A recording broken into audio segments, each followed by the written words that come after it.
یہ وہ لوگ ہیں جن کی دوڑ دھوپ دنیا کی زندگی میں برباد ہو گئی اور وہ یہ سمجھے ہوئے ہیں کہ وہ اچھے کام کر رہے ہیں۔ یہ وہ لوگ ہیں جنہوں نے اپنے پروردگار کی آیتوں کو نہ مانا اور اس کے سامنے جانے سے انکار کیا، تو ان کے اعمال ضائع ہو گئے، سو ہم قیامت کے دن ان کے لیے کچھ بھی وزن قائم نہیں کریں گے۔ یہ ان کی سزا ہے، یعنی جہنم، اس لیے کہ انہوں نے کفر کیا اور ہماری آیتوں اور ہمارے پیغمبروں کی ہنسی اڑائی۔ جو لوگ ایمان لائے اور عمل نیک کیے ان کے لیے بہشت کے باغ بطور مہمانی ہوں گے، ہمیشہ ان میں رہیں گے اور وہاں سے مکان بدلنا نہ چاہیں گے۔ کہہ دو کہ اگر سمندر میرے پروردگار کی باتوں کے لکھنے کے لیے روشنائی ہو تو قبل اس کے کہ میرے پروردگار کی باتیں تمام ہوں سمندر ختم ہو جائے، اگرچہ ہم ویسا ہی اور اس کی مدد کو لائیں۔ کہہ دو کہ میں تمہاری طرح کا ایک بشر ہوں، البتہ میری طرف وہی آتی ہے کہ تمہارا معبود وہی ایک معبود ہے، تو جو شخص اپنے پروردگار سے ملنے کی امید رکھے چاہیے کہ عمل نیک کرے اور اپنے پروردگار کی عبادت میں کسی کو شریک نہ بنائے۔ شروع اللہ کا نام لے کر جو بڑا مہربان نہایت رحم والا ہے۔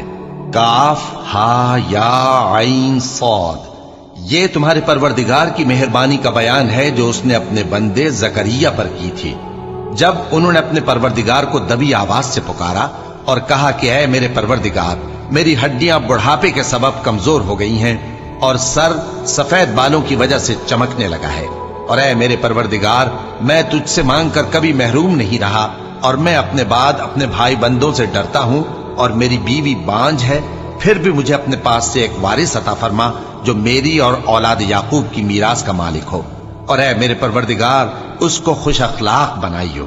فرمایا اے زکریا، ہم تم کو ایک لڑکے کی بشارت دیتے ہیں جس کا نام یحییٰ ہوگا، اس سے پہلے ہم نے اس نام کا کوئی شخص پیدا نہیں کیا۔ انہوں نے کہا کہ پروردگار، میرے ہاں کس طرح لڑکا ہوگا جبکہ میری بیوی بانجھ ہے اور میں بڑھاپے کی اس حالت کو پہنچ گیا کہ سوکھ گیا ہوں؟ حکم ہوا کہ اسی طرح ہوگا۔ تمہارے پروردگار نے فرمایا ہے کہ مجھے یہ آسان ہے، اور میں پہلے تم کو بھی تو پیدا کر چکا ہوں اور تم کچھ چیز نہ تھے۔ کہا کہ پروردگار میرے لیے کوئی نشانی مقرر فرما۔ فرمایا نشانی یہ ہے کہ تم صحیح و سالم ہوتے ہوئے 3 رات دن لوگوں سے بات نہ کر سکو گے۔ پھر وہ عبادت کے حجرے سے نکل کر اپنی قوم کے پاس آئے تو ان سے اشارے سے کہا کہ صبح و شام تسبیح کرتے رہو۔ فرمایا اے یحییٰ، ہماری کتاب کو مضبوطی سے تھامے رہو، اور ہم نے ان کو لڑکپن ہی میں دانائی عطا فرمائی تھی اور اپنے پاس سے شفقت اور پاکیزگی دی تھی، اور وہ پرہیزگار تھے اور وہ اپنے ماں باپ کے ساتھ نیکی کرنے والے تھے اور سرکش اور نافرمان نہیں تھے۔ اور جس دن وہ پیدا ہوئے اور جس دن وفات پائیں گے اور جس دن زندہ کر کے اٹھائے جائیں گے ان پر سلام ہے۔ اور کتاب یعنی قرآن میں مریم کا بھی تذکرہ کرو، جب وہ اپنے لوگوں سے الگ ہو کر مکان کے مشرقی حصے میں چلی گئیں، پھر انہوں نے ان کی طرف سے پردہ کر لیا، تو ہم نے ان کی طرف اپنا فرشتہ بھیجا، سو وہ ان کے سامنے ایک خوبصورت مرد کی صورت میں آیا۔ مریم بولی کہ اگر تم پرہیزگار ہو تو میں تم سے بچنے کے لیے رحمان کی پناہ لیتی ہوں۔ فرشتے نے کہا کہ میں تو تمہارے پروردگار کا بھیجا ہوا یعنی فرشتہ ہوں، اور اس لیے آیا ہوں کہ تمہیں پاکیزہ لڑکا بخشوں۔ مریم نے کہا کہ میرے ہاں لڑکا کیوں کر ہوگا جبکہ مجھے کسی مرد نے بطور شوہر چھوا تک نہیں اور میں بدکار بھی نہیں ہوں۔ فرشتے نے کہا کہ یوں ہی ہوگا۔ تمہارے پروردگار نے فرمایا کہ یہ مجھے آسان ہے اور میں اسے اسی طریق پر پیدا کروں گا تاکہ اس کو ہم لوگوں کے لیے اپنی طرف سے نشانی اور ذریعہ رحمت بنائیں، اور یہ کام مقرر ہو چکا ہے۔ چنانچہ وہ اس بچے کے ساتھ حاملہ ہو گئیں اور اسے لے کر ایک دور جگہ چلی گئیں۔ پھر درد ذہ ان کو کھجور کے تنے کی طرف لے آیا، کہنے لگی کہ کاش میں اس سے پہلے مر چکتی اور بھولی بسری ہو گئی ہوتی۔ تب ان کے ٹیلے کے نیچے کی جانب سے فرشتے نے ان کو آواز دی کہ غمناک نہ ہو، تمہارے پروردگار نے تمہارے نیچے ایک چشمہ پیدا کر دیا ہے، اور کھجور کے تنے کو پکڑ کر اپنی طرف ہلاؤ، وہ تم پر تازہ عمدہ کھجوریں گرائے گا، تو کھاؤ اور پیو اور آنکھیں ٹھنڈی کرو۔ اگر تم کسی آدمی کو دیکھو تو کہنا کہ میں نے اللہ کے لیے روزے کی منت مانی، تو آج میں کسی آدمی سے ہرگز کلام نہیں کروں گی۔ پھر وہ اس بچے کو اٹھا کر اپنی برادری والوں کے پاس لے آئیں۔ وہ کہنے لگے کہ مریم یہ تو نے برا کام کیا، اے ہارون کی بہن، نہ تو تیرا باپ ہی برا آدمی تھا اور نہ تیری ماں ہی بدکار تھی۔ تو مریم نے اس بچے کی طرف اشارہ کیا۔ وہ بولے کہ ہم اس سے کہ گود کا بچہ ہے کیسے بات کریں؟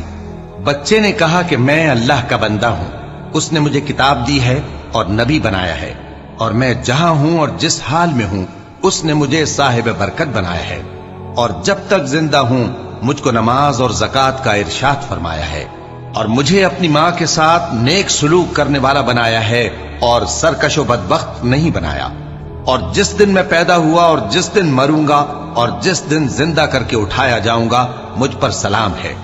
یہ مریم کے بیٹے عیسیٰ ہیں، اور یہ سچی بات ہے جس میں لوگ شک کرتے ہیں۔ اللہ کو شایع نہیں کہ کسی کو بیٹا بنائے، وہ پاک ہے۔ جب کسی چیز کا ارادہ کرتا ہے تو اس کو یہی کہتا ہے کہ ہو جا، تو وہ ہو جاتی ہے۔ اور بے شک اللہ ہی میرا اور تمہارا پروردگار ہے، تو اسی کی عبادت کرو، یہی سیدھا رستہ ہے۔ پھر اہل کتاب کے فرقوں نے باہم اختلاف کیا، سو جو لوگ کافر ہوئے ہیں ان کو بڑے دن یعنی قیامت کے روز حاضر ہونے سے خرابی ہے۔ وہ جس دن ہمارے سامنے آئیں گے کیسے سننے والے اور کیسے دیکھنے والے ہوں گے، مگر ظالم آج کھلی گمراہی میں ہے۔ اور ان کو حسرت و افسوس کے دن سے ڈرا دو جب بات فیصل کر دی جائے گی اور وہ غفلت میں پڑے ہوئے ہیں اور ایمان نہیں لاتے۔ ہم ہی زمین کے اور جو لوگ اس پر بستے ہیں ان کے وارث ہوں گے، اور ہماری ہی طرف ان کو لوٹنا ہوگا۔ اور کتاب میں ابراہیم کا ذکر کرو، بے شک وہ نہایت سچے تھے، پیغمبر تھے۔ جب انہوں نے اپنے باپ سے کہا کہ ابا، آپ ایسی چیزوں کو کیوں پوچھتے ہیں جو نہ سنیں اور نہ دیکھیں اور نہ آپ کے کچھ کام آ سکیں؟ ابا، مجھے ایسا علم ملا ہے جو آپ کو نہیں ملا، تو میرے ساتھ ہو جائیے، میں آپ کو سیدھی راہ پر لے چلوں گا۔ ابا، شیطان کی پوجا نہ کیجیے، بے شک شیطان اللہ کا نافرمان ہے۔ ابا، مجھے ڈر لگتا ہے کہ آپ کو اللہ کا عذاب آ پکڑے تو آپ شیطان کے ساتھ ہی ہو جائیں۔ اس نے کہا کہ ابراہیم، کیا تو میرے معبودوں کے خلاف ہے؟ اگر تو باز نہ آئے گا تو میں تجھے سنسار کر دوں گا اور تو ہمیشہ کے لیے مجھ سے دور ہو جا۔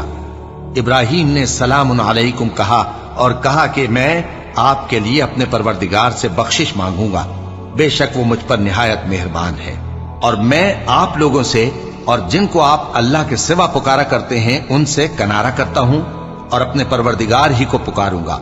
امید ہے کہ میں اپنے پروردگار کو پکار کر محروم نہیں رہوں گا۔ اور جب ابراہیم ان لوگوں سے اور جن کی وہ اللہ کے سوا پرستش کرتے تھے الگ ہو گئے تو ہم نے ان کو اسحاق اور اسحاق کو یعقوب بخشے اور ہر ایک کو پیغمبر بنایا، اور ہم نے ان کو اپنی رحمت سے بہت سی چیزیں عنایت کی اور ان کا ذکر جمیل بلند کیا۔ اور کتاب میں موسیٰ کا بھی ذکر کرو، بے شک وہ ہمارے برگزیدہ تھے اور رسول تھے، نبی تھے، اور ہم نے ان کو طور کی داہنی طرف سے پکارا اور باتیں کرنے کے لیے نزدیک بلایا، اور اپنی مہربانی سے ان کو ان کا بھائی ہارون پیغمبر بنا کر عطا کیا۔ اور کتاب میں اسماعیل کا بھی ذکر کرو، وہ وعدے کے سچے اور رسول تھے، نبی تھے، اور وہ اپنے گھر والوں کو نماز اور زکوٰۃ کا حکم کرتے تھے اور اپنے پروردگار کے ہاں پسندیدہ تھے۔ اور کتاب میں ادریس کا بھی ذکر کرو، وہ بھی نہایت سچے تھے، نبی تھے، اور ہم نے ان کو اونچی جگہ اٹھا لیا تھا۔ یہ وہ لوگ ہیں جن پر اللہ نے اپنے پیغمبروں میں سے فضل کیا، یعنی اولاد آدم میں سے، اور ان لوگوں میں سے جن کو ہم نے نوح کے ساتھ کشتی میں سوار کیا، اور ابراہیم اور یعقوب کی اولاد میں سے، اور ان لوگوں میں سے جن کو ہم نے ہدایت دی اور جنہیں برگزیدہ کیا۔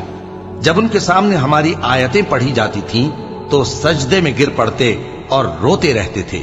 پھر ان کے بعد چند ناخلف ان کے جانشین ہوئے جنہوں نے نماز کو ضائع کر دیا اور خواہشات نفسانی کے پیچھے لگ گئے، سو ان قریب ان کو گمراہی کی سزا ملے گی۔ ہاں، جس نے توبہ کی اور ایمان لایا اور عمل نیک کیے تو ایسے لوگ بہشت میں داخل ہوں گے اور ان کا ذرا نقصان نہ کیا جائے گا، یعنی ہمیشہ کی بہشتوں میں جس کا اللہ نے اپنے بندوں سے وعدہ کیا ہے کہ جو ان کی آنکھوں سے پوشیدہ ہے۔ بے شک اس کا وعدہ نیکوکاروں کے سامنے آنے والا ہے، وہ اس میں سلام کے سوا کوئی بیہودہ کلام نہ سنیں گے اور ان کو صبح و شام کھانا ملے گا۔ یہی وہ جنت ہے جس کا ہم اپنے بندوں میں سے ایسے شخص کو مالک بنائیں گے جو پرہیزگار ہوگا۔ اور فرشتوں نے پیغمبر کو جواب دیا کہ ہم تمہارے پروردگار کے حکم کے سوا اتر نہیں سکتے۔ جو کچھ ہمارے آگے ہے اور جو پیچھے ہے اور جو اس کے درمیان ہے سب اسی کا ہے، اور تمہارا پروردگار بھولنے والا نہیں، یعنی آسمان اور زمین کا اور جو ان دونوں کے درمیان ہے سب کا پروردگار، تو اسی کی عبادت کرو اور اس کی عبادت پر ثابت قدم رہو۔ بھلا تم کوئی اس کا ہم نام جانتے ہو؟ اور کافر انسان کہتا ہے کہ جب میں مر جاؤں گا تو کیا زندہ کر کے نکالا جاؤں گا؟ کیا ایسا انسان یاد نہیں کرتا کہ ہم نے اس کو پہلے بھی تو پیدا کیا تھا جبکہ وہ کچھ بھی چیز نہ تھا؟ سو تمہارے پروردگار کی قسم، ہم ان کو جمع کریں گے اور شیطانوں کو بھی، پھر ان سب کو جہنم کے گرد حاضر کریں گے اور وہ گھٹنوں پر گرے ہوئے ہوں گے۔ پھر ہر گروہ میں سے ہم ایسے لوگوں کو کھینچ نکالیں گے جو رحمان کے مقابلے میں سخت سرکشی کرتے تھے، پھر ہم ان لوگوں سے خوب واقف ہیں جو اس میں داخل ہونے کے زیادہ لائق ہیں، اور تم میں سے کوئی شخص نہیں مگر اسے اس پر گزرنا ہوگا، یہ تمہارے پروردگار پر لازم ہے، مقرر ہے۔ پھر ہم پرہیزگاروں کو نجات دیں گے اور ظالموں کو اس میں گھٹنوں کے بل پڑا ہوا چھوڑ دیں گے۔ اور جب ان لوگوں کے سامنے ہماری آیتیں پڑھی جاتی ہیں تو جو کافر ہیں وہ مومنوں سے کہتے ہیں کہ دونوں فریق میں سے مکان کس کے اچھے اور مجلسیں کس کی بہتر ہیں، اور ہم نے ان سے پہلے بہت سی امتیں ہلاک کر دیں، وہ لوگ ان سے ٹھاٹ باٹ اور نمود و نمائش میں کہیں اچھے تھے۔ کہہ دو کہ جو شخص گمراہی میں پڑا ہوا ہے، رحمان اس کو آہستہ آہستہ مہلت دیا جاتا ہے، یہاں تک کہ جب اس چیز کو دیکھ لیں گے جس کا ان سے وعدہ کیا جاتا ہے، خواہ عذاب اور خواہ قیامت، تو اس وقت جان لیں گے کہ مکان کس کا برا ہے اور لشکر کس کا کمزور ہے۔ اور جو لوگ ہدایت یاب ہیں اللہ ان کو زیادہ ہدایت دیتا ہے، اور نیکیاں جو باقی رہنے والی ہیں وہ تمہارے پروردگار کے ہاں صلے کے لحاظ سے خوب اور انجام کے اعتبار سے بہتر ہیں۔ بھلا تم نے اس شخص کو دیکھا جس نے ہماری آیتوں سے کفر کیا اور کہنے لگا کہ اگر میں ازسر نو زندہ ہوا بھی تو یہی مال اور اولاد مجھے وہاں ملے گا؟ کیا اس نے غیب کی خبر پالی ہے یا اللہ کے یہاں سے عہد لے لیا ہے؟ ہرگز نہیں، یہ جو کچھ کہتا ہے ہم اس کو لکھتے جاتے اور اس کے لیے آہستہ آہستہ عذاب بڑھاتے جاتے ہیں، اور جو چیزیں یہ بتاتا ہے ان کے ہم وارث ہوں گے، اور یہ اکیلا ہمارے سامنے آئے گا، اور ان لوگوں نے اللہ کے سوا اور معبود بنا لیے ہیں تاکہ وہ ان کے لیے موجب عزت ہوں۔ ہرگز نہیں، وہ معبود ان کی پرستش سے انکار کریں گے اور ان کے دشمن و مخالف ہوں گے۔ کیا تم نے نہیں دیکھا کہ ہم نے شیطانوں کو کافروں پر چھوڑ رکھا ہے کہ وہ ان کو خوب اکساتے رہتے ہیں؟ تو تم ان پر عذاب کے لیے جلدی نہ کرو کہ ہم تو ان کے لیے دن شمار کر رہے ہیں۔ جس روز ہم پرہیزگاروں کو رحمان کے سامنے بطور مہمان جمع کریں گے اور گناہگاروں کو دوزخ کی طرف پیاسے ہانک لے جائیں گے، تو لوگ کسی کی سفارش کا اختیار نہ رکھیں گے مگر جس نے رحمان سے اقرار لے لیا ہو، اور کہتے ہیں کہ رحمان بیٹا رکھتا ہے۔ ایسا کہنے والوں، یہ تو تم بری بات زبان پر لاتے ہو۔ قریب ہے کہ اس جھوٹ سے آسمان پھٹ پڑیں اور زمین شق ہو جائے اور پہاڑ پارا پارا ہو کر گر پڑیں کہ انہوں نے رحمان کے لیے بیٹا تجویز کیا، اور رحمان کو شایع نہیں کہ کسی کو بیٹا بنائے۔ ہر شخص جو آسمانوں اور زمین میں ہے رحمان کے روبرو بطور بندہ ہی آئے گا۔ اس نے ان سب کو اپنے علم سے گھیر رکھا اور ایک ایک کو شمار کر رکھا ہے، اور یہ سب قیامت کے دن اس کے سامنے اکیلے اکیلے حاضر ہوں گے۔ اور جو لوگ ایمان لائے اور عمل نیک کیے، رحمان ان کی محبت مخلوقات کے دل میں پیدا کر دے گا۔ اے پیغمبر صلی اللہ علیہ وآلہ وسلم، ہم نے یہ قرآن تمہاری زبان میں آسان بنا کر نازل کیا ہے تاکہ تم اس سے پرہیزگاروں کو خوشخبری پہنچا دو اور جھگڑالوؤں کو ڈر سنا دو، اور ہم نے ان سے پہلے بہت سے گروہوں کو ہلاک کر دیا ہے۔ بھلا تم ان میں سے کسی کو دیکھتے ہو یا کہیں ان کی بھنک سنتے ہو؟ شروع اللہ کا نام لے کر جو بڑا مہربان نہایت رحم والا ہے۔ طٰہٰ، اے نبی صلی اللہ علیہ وآلہ وسلم، ہم نے تم پر قرآن اس لیے نازل نہیں کیا کہ تم مشقت میں پڑ جاؤ، مگر ہر اس شخص کی نصیحت کے لیے نازل کیا ہے جو خوف رکھتا ہے۔ یہ اس ذات کا اتارا ہوا ہے جس نے زمین اور اونچے اونچے آسمان بنائے، یعنی رحمان، جو عرش پر جلوہ افروز ہوا۔ جو کچھ آسمانوں میں ہے اور جو کچھ زمین میں ہے اور جو کچھ ان دونوں کے بیچ میں ہے اور جو کچھ مٹی کے نیچے ہے، سب اسی کا ہے۔ اور اگر تم پکار کر بات کہو تو کیا ہے، وہ تو آہستہ کہی ہوئی اور نہایت پوشیدہ بات تک کو جانتا ہے۔ اللہ وہ معبود برحق ہے کہ اس کے سوا کوئی معبود نہیں ہے، اس کے سب نام اچھے ہیں۔ اور کیا تمہیں موسیٰ کے حال کی خبر ملی ہے؟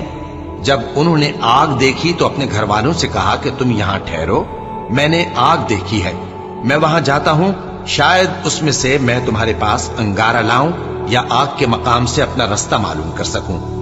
پھر جب وہ وہاں پہنچے تو آواز آئی کہ اے موسیٰ، میں تو تمہارا پروردگار ہوں، تو اپنے جوتے اتار دو، تم یہاں پاک میدان یعنی طوا میں ہو، اور میں نے تم کو منتخب کر لیا ہے، تو جو حکم دیا جائے اسے سنو۔ بے شک میں ہی اللہ ہوں، میرے سوا کوئی معبود نہیں، تو میری عبادت کیا کرو اور میری یاد کے لیے نماز پڑھا کرو۔ قیامت یقیناً آنے والی ہے، میں چاہتا ہوں کہ اس کے وقت کو پوشیدہ رکھوں تاکہ ہر شخص جو کوشش کرے اس کا بدلہ پائے، تو جو شخص اس پر ایمان نہیں رکھتا اور اپنی خواہش کے پیچھے چلتا ہے، کہیں تم کو اس کے یقین سے روک نہ دے، تو اس صورت میں تم ہلاک ہو جاؤ۔ اور اے موسیٰ، یہ تمہارے داہنے ہاتھ میں کیا ہے؟ انہوں نے کہا یہ میری لاٹھی ہے، اس پر میں ٹیک لگاتا ہوں اور اس سے اپنی بکریوں کے لیے پتے جھاڑتا ہوں، اور اس میں میرے اور بھی کئی فائدے ہیں۔ فرمایا کہ موسیٰ اسے زمین پر ڈال دو، تو انہوں نے اس کو ڈال دیا اور وہ یکا یک سانپ بن کر دوڑنے لگا۔ فرمایا کہ اسے پکڑ لو اور ڈرنا مت، ہم اس کو ابھی اس کی پہلی حالت پر لوٹا دیں گے، اور اپنا ہاتھ اپنی بغل میں دبا لو کہ وہ کسی عیب و بیماری کے بغیر سفید چمکتا دمکتا نکلے گا۔ یہ دوسری نشانی ہے تاکہ ہم تمہیں اپنے بڑے بڑے نشانات دکھائیں۔ تم فرعون کے پاس جاؤ کہ وہ سرکش ہو رہا ہے۔ کہا اے میرے پروردگار، اس کام کے لیے میرا سینہ کھول دے اور میرا کام آسان کر دے، اور میری زبان کی گرہ کھول دے تاکہ وہ میری بات سمجھ لے، اور میرے گھر والوں میں سے ایک کو میرا وزیر یعنی مددگار مقرر فرما، یعنی میرے بھائی ہارون کو، اس سے میری کمر کو مضبوط کر اور اسے میرے کام میں شریک کر، تاکہ ہم تیری بہت سی تسبیح کریں اور تجھے کثرت سے یاد کریں، تو ہم کو ہر حال میں دیکھ رہا ہے۔ فرمایا موسیٰ، تمہاری دعا قبول کی گئی، اور ہم نے تم پر ایک بار اور بھی احسان کیا تھا جب ہم نے تمہاری والدہ کو الہام کیا تھا جو تمہیں بتایا جاتا ہے، وہ یہ تھا کہ اسے یعنی موسیٰ کو صندوق میں رکھو، پھر اس صندوق کو دریا میں ڈال دو، تو دریا اس کو کنارے پر ڈال دے گا، اور میرا اور اس کا دشمن اسے اٹھا لے گا۔ اور موسیٰ، میں نے تم پر اپنی طرف سے محبت ڈال دی، اور اس لیے کہ تم میرے سامنے پرورش پاؤ۔ جب تمہاری بہن وہاں فرعون کے ہاں گئی اور کہنے لگی کہ میں تمہیں اس کا پتہ دوں جو اس کو پالے پوسے، تو اس طریق سے ہم نے تم کو تمہاری ماں کے پاس پہنچا دیا تاکہ ان کی آنکھیں ٹھنڈی ہوں اور وہ رنج نہ کریں۔ اور تم نے ایک شخص کو مار ڈالا تھا تو ہم نے تم کو غم سے نجات دی، اور ہم نے تمہاری کئی بار آزمائش کی، پھر تم کئی سال اہل مدین میں ٹھہرے رہے۔ پھر اے موسیٰ، تم ایک اندازے پر آ پہنچے، اور میں نے تم کو اپنے کام کے لیے بنایا ہے، تو تم اور تمہارا بھائی دونوں ہماری نشانیاں لے کر جاؤ، اور میری یاد میں سستی نہ کرنا۔ دونوں فرعون کے پاس جاؤ کہ وہ سرکش ہو رہا ہے، اور اس سے نرمی سے بات کرنا، شاید وہ غور کرے یا ڈر جائے۔ دونوں کہنے لگے کہ اے ہمارے پروردگار، ہمیں خوف ہے کہ وہ ہم پر زیادتی کرنے لگے یا زیادہ سرکش ہو جائے۔ اللہ نے فرمایا کہ ڈرو مت، میں تمہارے ساتھ ہوں کہ سنتا اور دیکھتا ہوں۔ اچھا، تو اس کے پاس جاؤ اور کہو کہ ہم آپ کے پروردگار کے بھیجے ہوئے ہیں، تو بنی اسرائیل کو ہمارے ساتھ جانے کی اجازت دیجیے اور انہیں عذاب نہ کیجیے۔ ہم آپ کے پاس آپ کے پروردگار کی طرف سے نشانی لے کر آئے ہیں، اور جو ہدایت کی بات مانے اس کو سلامتی ہو۔ ہماری طرف یہ وحی آئی ہے کہ جو جھٹلائے اور منہ پھیرے اس کے لیے عذاب تیار ہے۔ غرض موسیٰ اور ہارون فرعون کے پاس گئے، اس نے کہا کہ موسیٰ، تمہارا پروردگار کون ہے؟ کہا کہ ہمارا پروردگار وہ ہے جس نے ہر چیز کو اس کی شکل و صورت بخشی، پھر راہ دکھائی۔ کہا تو پہلی قوموں کا کیا حال ہوا؟ فرمایا کہ ان کا علم میرے پروردگار کو ہے جو کتاب میں لکھا ہوا ہے۔ میرا پروردگار نہ چوکتا ہے نہ بھولتا ہے۔ وہ وہی تو ہے جس نے تم لوگوں کے لیے زمین کو فرش بنایا اور اس میں تمہارے لیے رستے بنا دیے اور آسمان سے پانی برسایا، پھر اس سے مختلف نباتات پیدا کی کہ خود بھی کھاؤ اور اپنے مویشیوں کو بھی چراؤ۔ بے شک ان باتوں میں عقل والوں کے لیے بہت سی نشانیاں ہیں۔ اسی زمین سے ہم نے تم کو پیدا کیا اور اسی میں ہم تمہیں لوٹائیں گے اور اسی سے ہم تمہیں دوسری دفعہ نکالیں گے۔ اور ہم نے فرعون کو اپنی سب نشانیاں دکھائیں مگر وہ تکذیب اور انکار ہی کرتا رہا۔ کہنے لگا کہ موسیٰ، کیا تم ہمارے پاس اس لیے آئے ہو کہ اپنے جادو کے زور سے ہمیں ہمارے ملک سے نکال دو؟ تو ہم بھی تمہارے مقابل ایسا ہی جادو لائیں گے، تو ہمارے اور اپنے درمیان ایک وقت مقرر کر لو کہ نہ تو ہم اس کے خلاف کریں اور نہ تم، اور یہ مقابلہ ایک ہموار میدان میں ہوگا۔ موسیٰ نے کہا کہ آپ کے لیے یوم زینت کا وعدہ ہے، اور یہ کہ لوگ اس روز دن چڑھے اکٹھے ہو جائیں۔ تو فرعون لوٹ گیا اور اپنے سامان جمع کر کے پھر آیا۔ موسیٰ نے ان جادوگروں سے کہا کہ یہ تمہاری بربادی ہوگی، اللہ پر جھوٹ نہ باندھو، وہ تمہیں عذاب سے فنا کر دے گا، اور جس نے جھوٹ باندھا وہ نامراد رہا۔ تو وہ باہم اپنے معاملے میں جھگڑنے اور چپکے سرگوشی کرنے لگے۔ کہنے لگے، یہ دونوں جادوگر ہیں، چاہتے ہیں کہ اپنے جادو کے زور سے تم کو تمہارے ملک سے نکال دیں اور تمہارے بہترین مذہب کو نابود کر دیں۔ تو تم جادو کا سامان اکٹھا کر لو اور پھر قطار باندھ کر آؤ، آج جو غالب رہا وہی کامیاب ہوا۔ جادوگر بولے کہ موسیٰ، یا تو تم اپنی چیز ڈالو یا ہم اپنی چیزیں پہلے ڈالتے ہیں۔ موسیٰ نے کہا، بلکہ تم ہی پہلے ڈالو۔ جب انہوں نے چیزیں ڈالیں تو یکا یک ان کی رسیاں اور لاٹھیاں موسیٰ کے خیال میں ایسی آنے لگیں کہ وہ میدان میں ادھر ادھر دوڑ رہی ہیں۔ اس وقت موسیٰ نے اپنے دل میں خوف محسوس کیا۔ ہم نے کہا، خوف نہ کرو، بلا شبہ تم ہی غالب رہو گے، اور جو چیز یعنی لاٹھی تمہارے داہنے ہاتھ میں ہے اسے ڈال دو، کہ جو کچھ انہوں نے بنایا ہے اس کو وہ نگل جائے گی۔ جو کچھ انہوں نے بنایا ہے یہ تو جادوگروں کے ہتھ کنڈے ہیں، اور جادوگر جہاں بھی جائے کامیاب نہیں ہوگا۔ اس پر جادوگر سجدے میں گر پڑے، کہنے لگے کہ ہم موسیٰ اور ہارون کے پروردگار پر ایمان لائے۔ فرعون بولا کہ پیشتر اس کے کہ میں تمہیں اجازت دوں تم اس پر ایمان لے آئے، بے شک یہ تمہارا بڑا یعنی استاد ہے جس نے تم کو جادو سکھایا ہے، سو میں تمہارے ہاتھ اور پاؤں مخالف سمت سے کٹوا دوں گا اور تم کو کھجوروں کے تنوں پر سولی چڑھوا دوں گا، اور تم کو معلوم ہوگا کہ ہم میں سے کس کا عذاب زیادہ سخت اور دیر تک رہنے والا ہے۔ انہوں نے کہا کہ جو دلائل ہمارے پاس آ گئے ہیں ان پر اور جس نے ہم کو پیدا کیا ہے اس پر ہم آپ کو ہرگز ترجیح نہیں دیں گے، تو آپ کو جو حکم دینا ہو دے دیجئے، اور آپ جو حکم دے سکتے ہیں وہ صرف اسی دنیا کی زندگی میں دے سکتے ہیں۔ ہم تو اپنے پروردگار پر ایمان لے آئے تاکہ وہ ہمارے گناہوں کو معاف کرے، اور اسے بھی جو آپ نے ہم سے زبردستی جادو کرایا، اور اللہ سب سے اچھا ہے اور ہمیشہ باقی رہنے والا ہے۔ جو شخص اپنے پروردگار کے پاس گناہگار ہو کر آئے گا تو اس کے لیے جہنم ہے جس میں نہ وہ مرے گا نہ جیے گا، اور جو اس کے روبرو ایماندار ہو کر آئے گا اور عمل بھی نیک کیے ہوں گے تو ایسے لوگوں کے لیے اونچے اونچے درجے ہیں، یعنی ہمیشہ رہنے کے باغ جن کے نیچے نہریں بہ رہی ہیں، ہمیشہ ان میں رہیں گے، اور یہ اس شخص کا بدلہ ہے جو پاک ہوا۔ اور ہم نے موسیٰ کی طرف وہی بھیجی کہ ہمارے بندوں کو راتوں رات نکال لے جاؤ، پھر ان کے لیے سمندر میں لاٹھی مار کر خشک رستہ بنا دو، پھر تم کو نہ فرعون کے آ پکڑنے کا خوف ہوگا اور نہ غرق ہونے کا ڈر۔ پھر فرعون نے اپنے لشکروں کے ساتھ ان کا تعاقب کیا تو سمندر کی موجوں نے ان پر چڑھ کر انہیں ڈھانک لیا، یعنی ڈبو دیا، اور فرعون نے اپنی قوم کو گمراہ کر دیا اور سیدھے رستے پر نہ ڈالا۔ اے آل یعقوب، ہم نے تم کو تمہارے دشمن سے نجات دی اور تورات دینے کے لیے تم سے کوہ طور کی داہنی جانب مقرر کی، اور تم پر من اور سلوہ نازل کیا، اور حکم دیا کہ جو پاکیزہ چیزیں ہم نے تم کو دی ہیں ان کو کھاؤ اور اس میں حد سے نہ نکلنا، ورنہ تم پر میرا غضب نازل ہوگا، اور جس پر میرا غضب نازل ہوا وہ ہلاک ہو گیا۔ اور جو توبہ کرے اور ایمان لائے اور عمل نیک کرے پھر سیدھے رستے چلے اس کو میں بخش دینے والا ہوں۔ اور اے موسیٰ، تم نے اپنی قوم سے آگے چلے آنے میں کیوں جلدی کی؟ کہا وہ میرے پیچھے آ رہے ہیں۔ اور اے میرے پروردگار، میں نے تیری طرف آنے کی جلدی اس لیے کی کہ تو خوش ہو جائے۔ فرمایا کہ ہم نے تمہاری قوم کو تمہارے بعد آزمائش میں ڈال دیا ہے، اور سامری نے ان کو بہکا دیا ہے۔ اور موسیٰ غصے اور غم کی حالت میں اپنی قوم کے پاس واپس آئے اور کہنے لگے کہ اے قوم، کیا تمہارے پروردگار نے تم سے اچھا وعدہ نہیں کیا تھا؟ کیا میری جدائی کی مدت تمہیں لمبی معلوم ہوئی، یا تم نے یہ چاہا کہ تم پر تمہارے پروردگار کی طرف سے غضب نازل ہو، اور اس لیے تم نے مجھ سے جو وعدہ کیا تھا اس کے خلاف کیا؟ وہ کہنے لگے کہ ہم نے اپنے اختیار سے آپ سے وعدہ خلافی نہیں کی، لیکن ہم ان لوگوں کے زیوروں کا بوجھ اٹھائے ہوئے تھے، پھر ہم نے اس کو آگ میں ڈال دیا اور اسی طرح سامری نے ڈال دیا۔ تو اس نے ان کے لیے ایک بچڑا بنا دیا، یعنی ایک بے جان جسم جس میں گائے کسی آواز تھی۔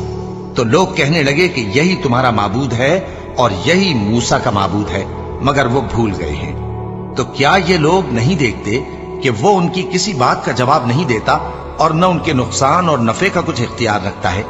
اور ہارون نے ان سے پہلے ہی کہہ دیا تھا کہ لوگوں، اس کے ذریعے تمہیں فتنے میں ڈال دیا گیا ہے، اور تمہارا پروردگار تو رحمان ہی ہے، تو میری پیروی کرو اور میرا کہا مانو۔ وہ کہنے لگے کہ جب تک موسیٰ ہمارے پاس واپس نہ آئیں ہم تو اس کی پوجا پر قائم رہیں گے۔ پھر موسیٰ نے ہارون سے کہا کہ اے ہارون، جب تم نے ان کو دیکھا تھا کہ گمراہ ہو گئے ہیں تو تم کو کس چیز نے روکا تھا؟ یعنی اس بات سے کہ تم میرے پیچھے چلے آؤ، بھلا تم نے میرے حکم کے خلاف کیوں کیا؟ کہنے لگے کہ اے ماں جائے، میری داڑھی اور سر کے بالوں کو نہ پکڑیے، میں تو اس سے ڈرا کہ آپ یہ نہ کہیں کہ تم نے بنی اسرائیل میں تفرقہ ڈال دیا اور میری بات کو ملحوظ نہ رکھا۔ موسیٰ نے فرمایا تو اے سامری تیرا کیا حال ہے؟ اس نے کہا کہ میں نے ایسی چیز دیکھی جو اوروں نے نہیں دیکھی، تو میں نے فرشتے کے نقش پا سے مٹی کی ایک مٹھی بھر لی، پھر اس کو بچڑے کے جسم میں ڈال دیا اور مجھے میرے جی نے اس کام کو اچھا بتایا۔ موسیٰ نے کہا جا، تجھ کو دنیا کی زندگی میں یہ سزا ہے کہ کہتا رہے کہ مجھ کو ہاتھ نہ لگانا، اور تیرے لیے ایک اور وعدہ ہے، یعنی عذاب کا جو تجھ سے ٹل نہ سکے گا، اور جس معبود کی پوجا پر تو جمع ہوا تھا اس کو دیکھ، ہم اسے جلا دیں گے، پھر اس کی راکھ کو اڑا کر دریا میں بکھیر دیں گے۔ تمہارا معبود تو اللہ ہی ہے، جس کے سوا کوئی معبود نہیں، اس کا علم ہر چیز پر محیط ہے۔ اس طرح ہم تم سے وہ حالات بیان کرتے ہیں جو گزر چکے ہیں، اور ہم نے تمہیں اپنے پاس سے نصیحت کی کتاب عطا فرمائی ہے۔ جو شخص اس سے منہ پھیرے گا وہ قیامت کے دن گناہ کا بوجھ اٹھائے گا۔ ایسے لوگ ہمیشہ اس عذاب میں مبتلا رہیں گے، اور یہ بوجھ قیامت کے روز ان کے لیے برا ہوگا، جس روز سور پھونکا جائے گا اور ہم گناہگاروں کو یوں اکٹھا کریں گے کہ ان کی آنکھیں نیلی نیلی ہوں گی۔ تو وہ آپس میں آہستہ آہستہ کہیں گے کہ تم دنیا میں صرف 10 ہی دن رہے ہو، جو باتیں یہ کریں گے ہم خوب جانتے ہیں۔ اس وقت ان میں سب سے اچھی راہ والا یعنی عاقل و ہوش مند کہے گا کہ نہیں، بلکہ صرف ایک ہی روز ٹھہرے ہو۔ اور اے نبی صلی اللہ علیہ وآلہ وسلم، لوگ تم سے پہاڑوں کے بارے میں دریافت کرتے ہیں، کہہ دو کہ میرا رب ان کو راکھ بنا کر بکھیر دے گا، پھر زمین کو ہموار میدان کر چھوڑے گا جس میں تم کوئی نشیب و فراز نہ دیکھو گے۔ اس روز لوگ پکارنے والے کے پیچھے چلیں گے اور اس کی پیروی سے انحراف نہ کر سکیں گے، اور رحمان کے سامنے آوازیں پست ہو جائیں گی، تو تم ایک ہلکی آواز کے سوا کوئی آواز نہ سنو گے۔ اس روز کسی کی سفارش کچھ فائدہ نہ دے گی مگر اس شخص کی جسے رحمان اجازت دے اور اس کی بات کو پسند فرمائے۔ جو کچھ ان کے آگے ہے اور جو کچھ ان کے پیچھے ہے وہ اس کو جانتا ہے، اور وہ اپنے علم سے اللہ کے علم کا احاطہ نہیں کر سکتے۔ اور اس زندہ و قائم کے روبرو منہ لٹک جائیں گے، اور جس نے ظلم کا بوجھ اٹھایا وہ نامراد رہا، اور جو نیک کام کرے گا اور مومن بھی ہوگا تو اس کو نہ ظلم کا خوف ہوگا اور نہ نقصان کا۔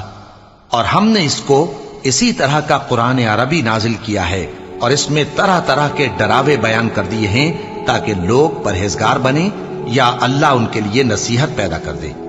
تو اللہ جو سچا بادشاہ ہے، عالی قدر ہے، اور قرآن کی وحی جو تمہاری طرف بھیجی جاتی ہے اس کے پورا ہونے سے پہلے قرآن کے پڑھنے میں جلدی نہ کیا کرو، اور دعا کرو کہ میرے پروردگار مجھے اور زیادہ علم دے۔ اور ہم نے پہلے آدم سے عہد لیا تھا مگر وہ اسے بھول گئے، اور ہم نے ان میں ارادے کی پختگی نہ پائی۔ اور جب ہم نے فرشتوں سے کہا کہ آدم کے آگے سجدہ کرو تو سب سجدے میں گر پڑے مگر ابلیس نے انکار کیا۔ اس پر ہم نے فرمایا کہ آدم، یہ تمہارا اور تمہاری بیوی کا دشمن ہے، تو یہ کہیں تم دونوں کو بہشت سے نہ نکلوا دے، پھر تم تکلیف میں پڑ جاؤ۔ یہاں تم کو یہ آسائش ہے کہ نہ بھوکے رہو نہ ننگے، اور یہ کہ نہ پیاسے رہو اور نہ دھوپ کھاؤ۔ پھر شیطان نے ان کے دل میں وسوسہ ڈالا اور کہا کہ آدم، بھلا میں تم کو ایسا درخت بتاؤں جو ہمیشہ کی زندگی کا باعث ہو، اور ایسی بادشاہت کہ کبھی زائل نہ ہو۔ سو دونوں نے اس درخت کا پھل کھا لیا تو ان پر ان کی شرمگاہیں ظاہر ہو گئیں اور وہ اپنے اوپر بہشت کے پتے چپکانے لگے، اور آدم نے اپنے پروردگار کے حکم کے خلاف کیا تو وہ اپنے مقصد سے بے راہ ہو گئے۔ پھر ان کے پروردگار نے ان کو نوازا تو ان پر مہربانی سے توجہ فرمائی اور سیدھی راہ بتائی۔ فرمایا کہ تم دونوں یہاں سے نیچے اتر جاؤ، تم میں بعض کے دشمن ہوں گے، پھر اگر میری طرف سے تمہارے پاس ہدایت آئے تو جو شخص میری ہدایت کی پیروی کرے گا وہ نہ گمراہ ہوگا اور نہ تکلیف میں پڑے گا، اور جو میری نصیحت سے منہ پھیرے گا اس کی زندگی تنگ ہو جائے گی، اور قیامت کو ہم اسے اندھا کر کے اٹھائیں گے۔ وہ کہے گا کہ میرے پروردگار تو نے مجھے اندھا کر کے کیوں اٹھایا، میں تو دیکھتا بھالتا تھا۔ اللہ فرمائے گا کہ ایسا ہی چاہیے تھا، تیرے پاس ہماری آیتیں آئیں تو تو نے ان کو بھلا دیا، اسی طرح آج ہم تجھ کو بھلا دیں گے۔ اور جو شخص حد سے نکل جائے اور اپنے پروردگار کی آیتوں پر ایمان نہ لائے، ہم اس کو ایسا ہی بدلہ دیتے ہیں، اور آخرت کا عذاب بہت سخت اور ہمیشہ باقی رہنے والا ہے۔ تو کیا یہ بات ان لوگوں کے لیے موجب ہدایت نہ ہوئی کہ ہم ان سے پہلے بہت سے فرقوں کو ہلاک کر چکے ہیں جن کے رہنے کے مقامات میں یہ چلتے پھرتے ہیں؟ عقل والوں کے لیے اس میں بہت سی نشانیاں ہیں، اور اگر ایک بات تمہارے پروردگار کی طرف سے پہلے صادر اور جزائے اعمال کے لیے ایک میعاد مقرر نہ ہو چکی ہوتی تو نزول عذاب لازم ہو جاتا۔ پس جو کچھ یہ بکواس کرتے ہیں اس پر صبر کرو، اور سورج کے نکلنے سے پہلے اور اس کے غروب ہونے سے پہلے اپنے پروردگار کی تسبیح و تحمید کیا کرو، اور رات کی کچھ گھڑیوں میں بھی اس کی تسبیح کیا کرو، اور دن کے مختلف اوقات یعنی دوپہر کے وقت بھی، تاکہ تم خوش ہو جاؤ۔ اور کئی طرح کے لوگوں کو جو ہم نے دنیا کی زندگی میں آرائش کی چیزوں سے نوازا ہے تاکہ ان کی آزمائش کریں، ان پر نگاہ نہ کرنا، اور تمہارے پروردگار کی عطا فرمائی ہوئی روزی بہت بہتر اور باقی رہنے والی ہے۔ اور اپنے گھر والوں کو نماز کا حکم کرو اور اس پر قائم رہو۔ ہم تم سے روزی کے خواستگار نہیں، بلکہ تمہیں ہم روزی دیتے ہیں، اور نیک انجام اہل تقوی کا ہے۔ اور کہتے ہیں کہ یہ پیغمبر اپنے پروردگار کی طرف سے ہمارے پاس کوئی نشانی کیوں نہیں لائے؟ کیا ان کے پاس پہلی کتابوں کی نشانی نہیں آئی؟ اور اگر ہم ان کو پیغمبر کے بھیجنے سے پیشتر کسی عذاب سے ہلاک کر دیتے تو یہ کہتے کہ اے ہمارے پروردگار، تو نے ہماری طرف کوئی پیغمبر کیوں نہ بھیجا کہ ہم ذلیل اور رسوا ہونے سے پہلے تیرے احکام کی پیروی کرتے۔ کہہ دو کہ سب نتائج اعمال کے منتظر ہیں، سو تم بھی منتظر رہو، ان قریب تم کو معلوم ہو جائے گا کہ دین کے سیدھے رستے پر چلنے والے کون ہیں اور جنت کی طرف راہ پانے والے کون ہیں، ہم یا تم۔